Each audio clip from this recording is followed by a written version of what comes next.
You know what a motion to re-argue is? You don't? Come join me, I'll tell you exactly what it is. Hi, I'm Gerry Oginski. I'm a New York medical malpractice and personal injury trial attorney practicing law here in the state of New York.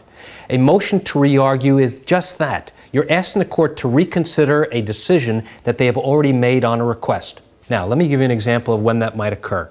During the course of the litigation process, we may be asking the defense for a particular document that we think is very important. Maybe we're requesting a hospital record, and for whatever reason, the defense turns around and says, Mr. Oginski, you can't have it. Why not? Well, we're not giving it to you, and we don't care. So now I have to go into court, I have to make a motion, which is a formal request to the court, explaining the fact that the defense does not want to turn over these particular documents. I now have to give the court legal reasoning and legal support why the defense must turn over these particular documents. The defense will have an opportunity to reply and provide legal support explaining why they're not providing us with these documents. The judge will then make a ruling and a decision. Now, let's say for whatever reason I don't like the court's decision. At some later point, I may come back to the court and request on papers that the judge reconsider his decision. Why is that?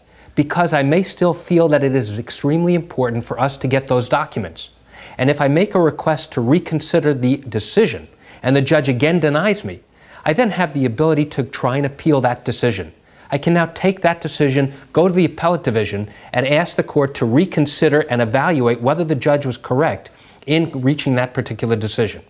So a motion to re-argue is simply a request to have the judge reconsider. Now let me ask you a question.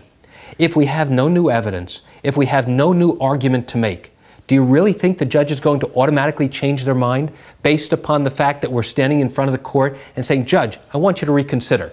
The reality is that unless we have something new to show to the judge, and we have a new argument or a new legal case to show to the judge, it's highly unlikely that the judge is going to change his or her mind.